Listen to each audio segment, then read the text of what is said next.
안일한 상태를 깨고 나오라. 하나님의 말씀은 로마서 5장 17절입니다.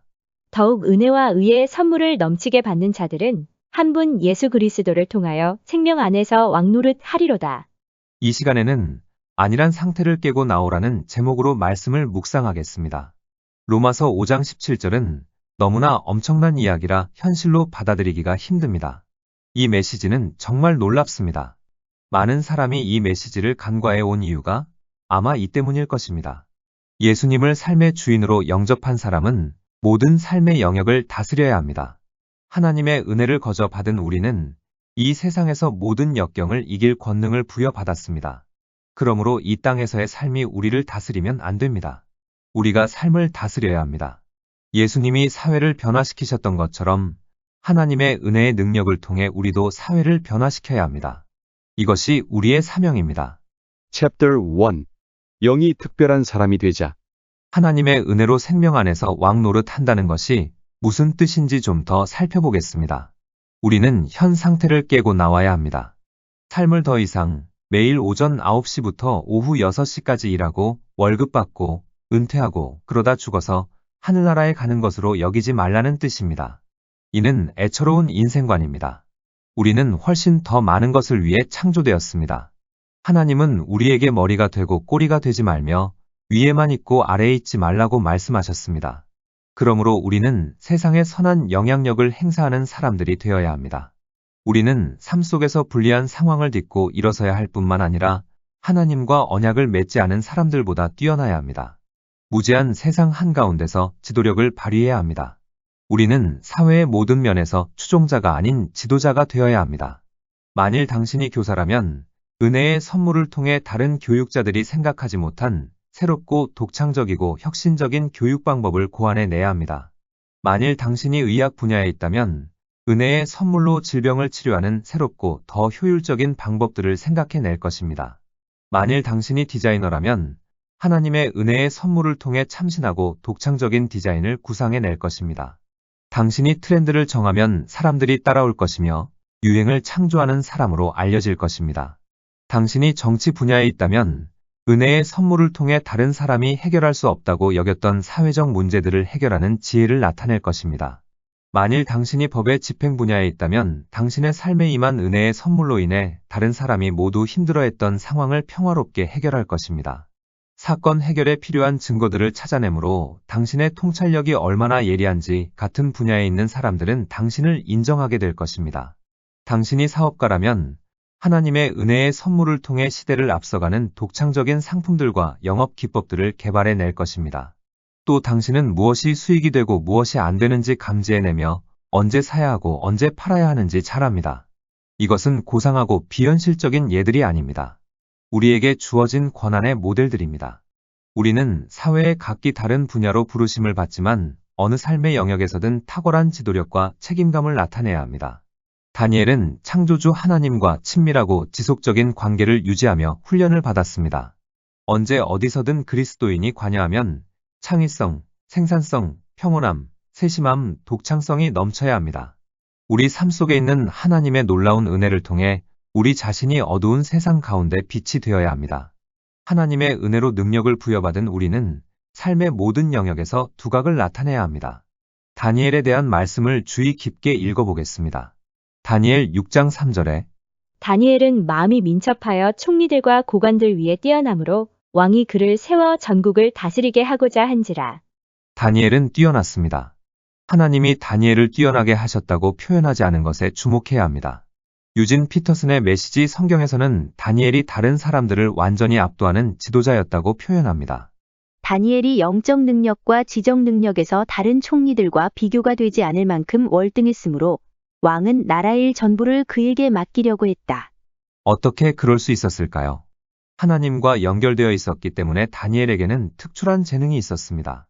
다니엘은 창조주 하나님과 친밀하고 지속적인 관계를 유지하며 훈련을 받았습니다. 오늘날 하나님과 언약을 맺은 모든 사람이 그러해야 합니다.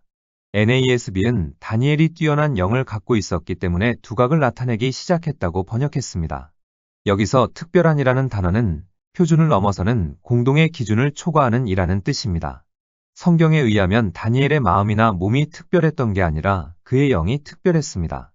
영이 특별하면 마음과 몸, 창의성, 독창성, 지혜, 지식 등 삶의 모든 면이 따라오게 되어 있습니다. 우리 삶을 만들어가는 것은 바로 우리의 영입니다.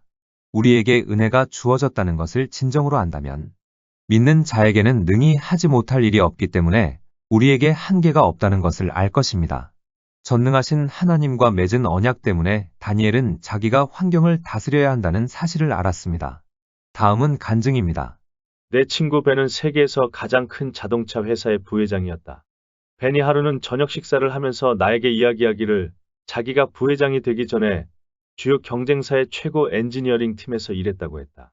나는 다니엘 1장 20절에서 다니엘과 세 친구들이 동료들보다 10배 더 뛰어났다는 내용을 읽었다네. 그래서 이렇게 기도했지.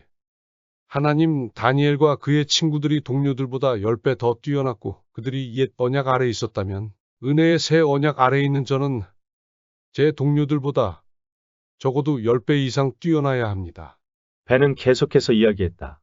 이 회사에선 해마다 수석 디자인팀의 각 직원에 대해 비용 절감과 생산성 분석을 했어. 이 연구를 통해 각 팀원의 아이디어, 독창성, 생산성을 평가했던 거야. 팀 전체에서 두 번째로 우수한 직원이 그 해에 3,500만 달러의 비용 절감 효과와 생산성을 발휘한 것으로 나타났어. 내 실적은 어땠는지 알아? 나는 그의 대답을 기대하며 물었다. 어땠는데? 내 비용 절감 효과와 생산성은 무려 3억 5천만 달러였어. 두 번째 우수사원보다 10배 더 뛰어났지. 이 이야기는 벤이 어떻게 미국에서 가장 큰 회사의 고위 간부가 되었는지를 분명하게 설명해 주었다. Chapter 2. 큰 그릇을 준비하라. 왜 우리는 하나님의 말씀에 쓰여 있는 것을 믿지 않을까요? 우리와 하나님의 언약은 다음과 같습니다.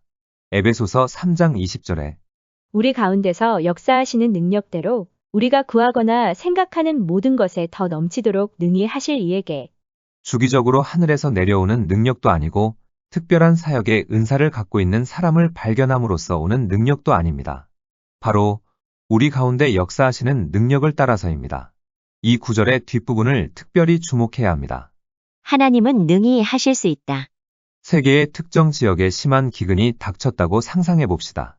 그래서 지구 다른 쪽에 있는 자비로운 나라에서 어려움을 당한 지역에 자기네 군사들을 보내주고 또 바지선과 화물수송기에 신선한 채소와 과일과 곡식, 고기, 깨끗한 물을 가득 실어 보내줍니다.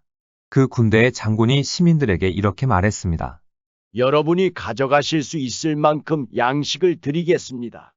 그러자 첫 번째 남자가 소풍 바구니를 들고 나와 이틀 동안 두 사람이 먹을 양식을 담아갔습니다. 그 다음 사람은 커다란 자루를 들고 와서 자기 가족이 5일 동안 먹을 양식을 가져갔습니다. 하지만 그 다음 사람은 커다란 트럭을 몰고 와서 자기 가족과 몇몇 굶주린 이웃들이 한 달 동안 먹을 만큼의 양식을 넉넉하게 실어갔습니다.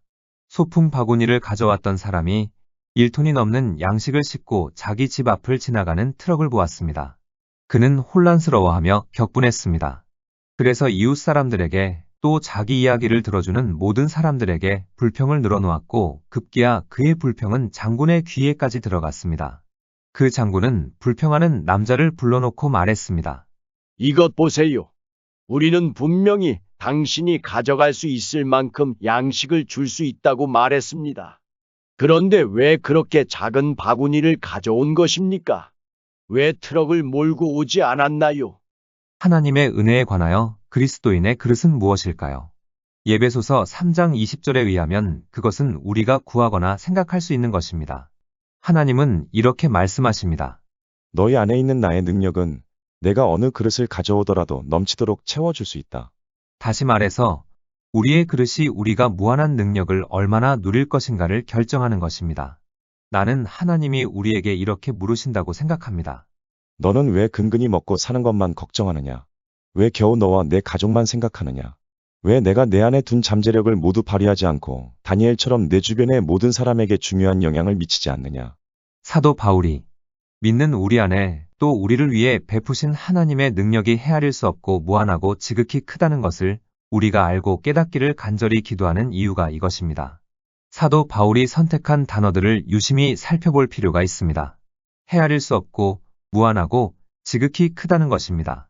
당신의 삶을 위한 하나님의 능력에 대해 각각의 단어들은 당신에게 어떤 의미가 있습니까? 사도 바울은 하나님이 그날 기분이 좋으시면 선택된 사역자로부터 주기적으로 받을 수 있는 능력이라고 말하지 않고 우리 안에 있는 능력이라고 말합니다. 또한 그것은 우리가 이 생명 안에서 왕노릇 할 수 있도록 권능을 부여하는 우리를 위한 능력입니다. 그것은 우리가 남보다 뛰어나서 다른 사람이 예수 그리스도의 부활의 능력을 볼 수 있게 하는 능력입니다. 지금 우리는 예수님이 치르신 비싼 대가보다 못한 삶을 살고 있습니다. 스스로 평범함을 자처한 결과 하나님 나라를 위해 세상에 영향을 미칠 수 있는 잠재력을 충분히 발휘하지 못하고 있는 것입니다. 우리가 신실하지 못한 세상의 길에 그토록 자주 굴복하게 되는 이유는 무엇일까요? 예를 들어 불경기가 오면 왜 우리 그리스도인들은 다른 사람들과 똑같이 두려워하며 불안해하는가입니다. 때때로 이런 모습을 보면 빌립보서 4장 19절을 우리는 다시 써야 합니다. 나의 하나님이 은행 시스템과 경제 상황이 어떤지에 따라 너희 모든 쓸 것을 채우시리라. 세계적 불황기에 많은 사람이 이렇게 행동하기 때문입니다. 하지만 하나님의 말씀에서 찾아낸 진리에 의하면 힘든 시기에 우리는 보통 때보다 더 밝은 빛을 나타내야 합니다. 불황기에는 세상의 자원이 없어지는 것은 아닙니다. 아이디어를 못 내는 것도 아니고 창의성이 메마르는 것도 아니고 혁신과 노력이 사라지는 것도 아닙니다. 어두운 시기에 하나님의 백성은 앞으로 더 나아가야 합니다. 우리 안에 있는 하나님의 능력이 사람들에게 가장 큰 도움이 될 수백억짜리 아이디어들을 낼 것입니다. 경기 침체는 정상적인 경제적 수로가 막혀서 새롭고 창의적인 수로와 건전한 아이디어들이 필요하다는 뜻입니다. 그리고 우리는 이런 수로와 아이디어들을 생각해내는 사람들이 되어야 합니다. 우리의 창조적인 능력의 근원은 결코 마르지 않기 때문입니다. 만일 우리가 가르치는 것이 은혜가 우리 죄를 용서해주고 천국에 들어가게 해준다는 것뿐이라면 우리는 이 세상에서 빛으로 나타나지 않을 것입니다. 우리가 끈질긴 믿음의 싸움을 요구하지 않는 쉽고 간편한 메시지를 전하려 할 때 하나님은 틀림없이 한탄하시며 이렇게 말씀하실 것입니다. 어디 내 지혜로 한번 망신당해봐라. 왜 우리는 하나님의 약속과 조건을 단순히 믿지 않을까요? 왜 우리 삶이 하나님의 진리에 직면할 때 나타나는 변화를 추구하기보다 하나님의 지혜를 우리 삶에 맞추려고 할까요? 사도 바울은 형제들아 너희를 부르심을 보라 육체를 따라 지혜로운 자가 많지 아니하며 능한 자가 많지 아니하며 문벌 좋은 자가 많지 아니하도다라고 했습니다. 다음은 간증입니다. 내가 학교에서 제일 못한 과목 중 하나가 영어였다. 특히 창의적인 글쓰기가 문제였다. 작문과 관련된 과제가 주어질 때면 두려움에 몸이 떨릴 정도였다. 보통 한두 쪽 작문하는데 서너 시간이 걸렸다. 어떻게 시작할지 고민하면서 한참 동안 빈 종이만 바라보며 앉아 있었다. 결국은 한 문장을 쓰고 뚫어지게 쳐다보다가 정말 아니라는 생각이 들면 종이를 던져버렸다. 그 다음엔 두 문장을 쓰고 이번에도 마음에 안 들면 또 던져버렸다. 이렇게 계속하다가 종이와 시간만 낭비하기 일쑤였다. 1시간 또는 그 이상이 지나고 나면 그래도 그럴듯해 보이는 한두 단락이 완성되었다. 내 기준으로는 과제를 훌륭하게 했다고 생각했지만 점수는 형편없었다. 때로는 영어 선생님들이 다음 해에도 나를 보기가 지겨워서 낙제시키지 않을까 하는 생각이 들기도 했다. 그래서 1991년에 하나님이 기도 중에 나에게 아들아, 나는 내가 글을 쓰길 바란다고 말씀하셨을 때 하나님이 크게 착각하신 거라고 생각했다. 지구상에 하나님의 자녀들이 많으니 나와 다른 사람을 혼동하실 수도 있겠다는 어리석은 생각마저 들었다. 부끄러운 일이지만 하나님이 명하신 일이 너무나 터무니없게 느껴져서 나는 아무것도 하지 않았다. 그 당시에 나는 지금까지 우리가 이야기한 내용, 즉 우리에게 능력을 주는 놀라운 하나님의 은혜를 알지 못했다. 그로부터 10달이 지난 후 2주 간격으로 서로 다른 주에 사는 두 여성이 나에게 다가왔다. 한 사람은 텍사스, 또 한 사람은 플로리다에서 왔다. 두 사람은 나에게 똑같이 말했다. 존, 하나님이 당신에게 주시는 메시지를 글로 쓰지 않으면 하나님이 그것을 다른 사람에게 맡기실 것이고 당신은 불순종에 대한 심판을 받을 것입니다. 두 여성으로부터 2주 전에 들었던 것과 같은 경고를 들으니 두려움이 밀려왔다. 순종해야겠다. 글을 쓰는 게 낫겠어. 하지만 정말로 나는 하나님이 큰 실수를 하고 계신다고 생각했다. 나는 책 한 권은 말할 것도 없고 10페이지도 쓰기 힘든 사람이었다. 자포자기하는 심정으로 노트 한쪽에 하나님과의 계약서를 작성했다. 하나님, 저에게는 하나님의 은혜가 필요합니다. 당신의 능력이 없이는 이 일을 할 수 없습니다. 그리고 계약서에 서명을 하고 날짜를 적었다. 시간이 좀 지난 뒤 글을 쓰려고 앉았다. 나는 개요도 잡지 못했다. 구성을 어떻게 해야 할지, 구체적으로 어떤 순서로 진행해야 할지 백지 상태였기 때문이다. 그저 일반적인 주제에 대한 생각만 있었다. 그런데 전에 생각해 본 적도 없고 가르친 적도 없고 다른 사람이 가르치는 걸 들어본 적도 없는 생각들이 갑자기 떠올랐다. 나는 그것을 적고 또 적었다. 마침내 책 한 권 분량의 원고가 만들어졌다. 그 후 나는 두 번째 책을 썼고 또 세 번째 책을 썼다. 그래서 지금까지 15권의 책을 썼고 총 수백만 부가 팔렸으며 전 세계의 60개 이상의 언어로 출판되었다. 또한 그중 몇 권은 베스트셀러가 되었다. 나의 타고난 능력을 생각할 때 이 공을 내가 차지할 수 없는 이유는 분명했다. 그것은 오로지 하나님의 은혜였다. 이런 이유로 바울은 내가 나 된 것은 하나님의 은혜로 된 것이니라고 담대히 주장했다. 내 말을 잘 들으라. 당신이 지금의 당신이 된 것은 그렇게 태어났기 때문이거나 자라온 과정 때문이거나 당신의 성별이나 교육받은 곳 때문이 아니다. 당신이 지금의 당신이 된 것은 하나님의 은혜로 된 것이다. 여기까지가 간증입니다. 하나님의 은혜는 언제나 우리를 실망시키지 않으십니다. 이것이 바로 바울이 형제들아 너희를 부르심을 보라 육체를 따라 지혜로운 자가 많지 아니하며 능한 자가 많지 아니하며 문벌 좋은 자가 많지 아니하도다라고 말하는 이유입니다. 왜 그럴까요? 지혜롭고 강하고 학벌 좋은 사람들은 은혜를 의지하는 대신 자신의 능력을 의지하기 때문입니다. 바울은 지혜롭고 문벌 좋은 사람이었습니다. 빌립보서 3장 4절을 보면 사실 육체적으로 보면 나 스스로를 믿을 수도 있습니다. 이 세상 어느 누구보다도 인간적인 조건을 더욱 많이 갖춘 사람이 바로 나입니다 라고 했습니다. 하지만 사도 바울은 은혜를 의지하기로 했습니다. 빌립보서 3장 7절에 그때는 이 모든 것이 내게 너무나 소중하고 가치 있는 것들이었습니다. 그러나 예수 그리스도를 만난 이후 그 모든 것이 아무 쓸모없는 것임을 알았습니다. 사도 바울은 왜 이런 인간적인 자질을 쓸모없는 것이라고 했을까요? 사도 바울은 그리스도와 그 부활의 권능을 알고자 자신의 타고난 능력보다 거저 얻은 부활의 은혜 안에서 행하기 원했습니다. 이것은 바울이 노력하지 않았다는 의미가 아닙니다. 그는 인정받기 위해 부지런히 공부했으며 모든 지혜와 영적인 깨달음 안에서 하나님의 뜻에 대한 지식이 충만해지도록 열심히 기도했습니다. 바울은 우리 모두에게 본이 될 만큼 열심히 노력했습니다. 하지만 하나님의 은혜로 그의 인간적인 노력이 거룩한 능력을 부여받게 될 것을 믿었습니다. 자신의 신분이 학생이라면 열심히 공부해야 합니다. 하지만 자신의 지식으로는 생각할 수 없고 성취할 수 없는 일을 하나님의 은혜로 이루어낼 수 있다는 것을 믿어야 합니다. 자신이 프로 운동선수라면 열심히 연습을 해야 합니다. 하지만 자신과 같은 분야에 있는 불신자들보다 훨씬 뛰어나려면 반드시 하나님의 은혜를 확신해야 합니다. 창조주 하나님은 우리가 태어나기도 전에 각 사람의 정기를 쓰셨습니다.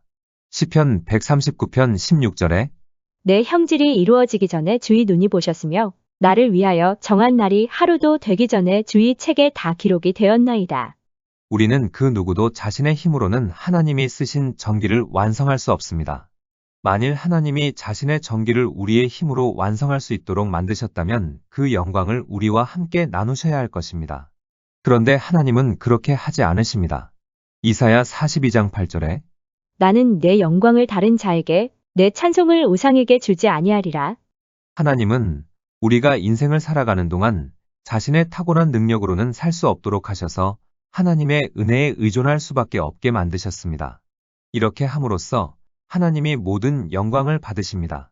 Chapter 3 오직 믿음으로 은혜에 들어간다. 능력은 하나님의 은혜이므로 자신의 노력으로 받을 수 있는 게 아닙니다. 사도 바울이 확증했듯이 은혜는 오직 믿음으로 받는 것입니다. 에베소서 2장 8절로 9절에 너희는 그 은혜에 의하여 믿음으로 말미암아 구원을 받았으니 이것은 너희에게서 난 것이 아니요 하나님의 선물이라. 행위에서 난 것이 아니니 이는 누구든지 자랑하지 못하게 함이라. 사도 바울은 로마에 있는 그리스도인들에게 이렇게 썼습니다. 로마서 5장 2절에 우리가 믿음으로 서 있는 이 은혜에 들어감을 얻었으며 우리가 하나님의 은혜에 들어갈 수 있게 해주는 것은 무엇일까요? 열심히 일하는 것, 선한 삶을 사는 것, 하루에 2시간씩 기도하는 것, 한 달에 2번씩 금식하는 것일까요? 그 어떤 인간적인 노력도 아닙니다. 우리는 오직 믿음으로 이 은혜에 들어갑니다. 그러면 단순하게 믿기만 하면 되지 않을까요? 예를 들어, 집에 우물이 마른다면 문제가 생깁니다. 깨끗한 물이 없으면 가족은 며칠 안에 죽을 것입니다. 하지만 조금만 가면 도시에 깨끗한 물 수백만 리터가 가득한 거대한 급수탑이 있습니다. 그리고 그 탑에서 나오는 주요 관 중 하나가 집 앞을 지나갑니다. 그러면 당신은 어떻게 하시겠습니까? 먼저 관공서에 가서 허가를 받을 것입니다. 그 다음에 철물점에 가서 관을 사가지고 집 앞을 지나는 관을 집의 배관에 연결할 것입니다. 이것이 완성이 되면 깨끗한 물 수백만 리터를 얻을 수 있습니다. 간단히 말해서 믿음은 은혜의 관입니다. 따라서 우리는 로마서 5장 2절을 이렇게 읽을 수 있습니다. 우리는 믿음의 관을 통해 우리에게 필요한 은혜의 물을 얻을 수 있게 되었다. 간단합니다. 능력을 주는 은혜를 누릴 수 있는 유일한 길은 믿음을 통하는 것입니다. 히브리서 저자가 다음과 같이 말하는 것도 그 때문입니다. 히브리서 4장 2절에 그들과 같이 우리도 복음 전함을 받은 자이나 들은 바 그 말씀이 그들에게 유익하지 못한 것은 듣는 자가 믿음과 결부시키지 아니함이라. 사도 바울이 말하는 사람들은 아브라함의 후손들, 즉 하나님의 약속을 받은 후사들입니다. 비유적으로 말해서 하늘나라의 모든 능력과 양식이 하나님의 약속을 받은 후사들의 집을 지나갑니다. 하지만 이들은 하나님이 거저 공급해 주시는 것으로부터 유익을 얻지 못했습니다. 믿음의 관을 연결하여 하나님의 말씀에 약속된 것을 받아들이지 않았기 때문입니다. 하나님의 말씀이 하나님의 능력을 주는 은혜에 대해 뭐라고 말하는지를 그리스도인들이 모른다면 어떻게 우리가 믿을 수 있을까요? 바울은 이것을 이런 식으로 표현했습니다. 로마서 10장 14절에 듣지도 못한 이를 어찌 믿으리요? 전파하는 자가 없이 어찌 들으리요? 우리는 모르는 것을 믿을 수 없습니다. 이 은혜에 들어갈 관이 없다면 하나님의 말씀의 약속은 우리에게 아무 유익을 주지 못할 것입니다. 틀림없이 이것은 하나님의 마음을 아프게 하는 일입니다. 예수님은 우리가 다니엘과 세례 요한보다 더 훌륭한 일을 할 수 있도록, 즉 주님의 풍성한 생명의 산 본보기가 되게 하시려고 엄청난 대가를 치르셨습니다. 하지만 우리는 그 메시지를 지나치게 단순화하여 죄 사함과 화재보험 정도로 받아들였습니다. 정말 중요하고 놀라운 선물인데 우리는 하나님의 은혜의 능력을 지금의 삶에 적용하고 주장하지 못했습니다. 따라서 우리는 이 어두운 세상에서 하나님의 일을 하지 못하고 끈질기게 하나님의 영광을 위해 살지 못한 것입니다. 능력을 주는 은혜를 누릴 수 있는 유일한 길은 믿음을 통하는 것입니다. 예수님을 따르는 자들은 이렇게 소리쳤습니다. 요한복음 6장 28절에 우리가 어떻게 하여야 하나님의 일을 하오리이까? 이들은 좌절했습니다. 자신들도 하나님의 능력으로 공경에 처한 인류를 돕고 싶었습니다. 예수님은 이런 그들에게 자신의 본을 따르라고 하셨습니다. 그러자 이들은 몹시 흥분해서 이렇게 소리쳤습니다. 우리가 어떻게 당신이 하시는 일을 합니까? 그때 예수님의 대답은 단순했습니다. 믿어라. 바로 이것입니다. 믿음. 하나님의 은혜의 말씀을 단순하게 믿으면 그 은혜에 동참할 수 있습니다. 이처럼 바울은 다음과 같은 말로 에베소 교인들에게 용기를 북돋아 줄 수 있었습니다. 사도행전 20장 32절에 지금 내가 여러분을 주와 및 그 은혜의 말씀에 부탁하노니 그 말씀이 여러분을 능히 든든히 세우사 거룩하게 하심을 입은 모든 자 가운데 기업이 있게 하시리라. 사도 바울은 사랑하는 자들과 작별을 고하고 있었습니다. 바울은 이것이 이 세상에서 그들의 마지막 대화가 되리라는 것을 알았습니다. 만약 우리가 사랑하는 사람들에게 마지막 말을 남긴다면 단어 하나하나를 매우 신경 써서 고를 것입니다. 사도 바울은 그들을 하나님과 그 은혜의 말씀에 부탁했습니다. 오늘날 많은 선한 그리스도인들이 다음과 같이 좋은 말을 희는 것을 들을 수 있습니다. 하나님을 신뢰하세요. 하나님을 가까이 하세요. 이런 충고는 사람들을 올바른 방향으로 인도하지만 이것으론 충분치 않습니다. 사도 바울은 자신의 동료 신자들을 하나님과 그 은혜의 말씀에 부탁했습니다. 하나님의 은혜는 우리를 세워주며 우리에게 기업을 줍니다. 당신의 기업은 무엇인가요? 그 기업이란 당신이 태어나기 전에 하나님이 당신에 대해 써놓으신 정기입니다. 우리의 은혜에 대한 가르침이 불완전하기 때문에 너무나 많은 그리스도인이 충분히 기도하고 금식하거나 봉사를 열심히 하거나 거룩한 삶을 살아야만 하나님의 놀라운 능력을 받을 수 있다고 생각합니다. 이런 불완전한 시각의 문제는 충분히가 얼마만큼인지 모른다는 데 있습니다. 이 때문에 사도 바울은 갈라디아 교회 교인들에게 이렇게 말했습니다. 갈라디아서 3장 5절에 대답해 보십시오. 하나님께서 여러분에게 자신의 임재, 곧 성령을 아낌없이 주셔서 여러분 스스로는 결코 할 수 없는 일을 하게 하신 것이 여러분의 부단한 도덕적 열심 때문입니까? 아니면 여러분 안에서 그 모든 일을 행하시는 그분을 믿어서입니까? 부단한 도덕적 열심은 하나님과의 관계에 아무 도움도 되지 않습니다. 그것은 오로지 우리 자신의 힘과 노력에 관한 것이기 때문입니다. 교훈은 이것입니다. 하나님이 능력을 주시는 값없는 은혜에 들어가는 데 있어 결정적인 요소는 우리가 믿고 의지하고 믿음으로 하나님의 은혜를 사용하는 것입니다. 이것은 당신이 처음 구원받을 때와 다를 바 없습니다. 사도 바울이 이것을 이렇게 표현했습니다. 갈라디아서 3장 2절에 여러분에게 한 가지 묻겠습니다. 여러분의 새 삶이 어떻게 시작되었습니까? 하나님을 기쁘시게 해드리기 위해 죽도록 노력함으로써 시작되었습니까? 아니면 여러분이 받은 하나님의 메시지에 응답함으로써 시작되었습니까? 우리가 처음에 믿고 응답함으로써 은혜로 구원을 받은 것처럼 이제는 계속해서 은혜로 말미암아 우리의 영향력이 미치는 범위 안에서 놀라운 일들을 해야 합니다. 당신은 끈질기게 믿고 추구할 힘과 능력이 있습니다.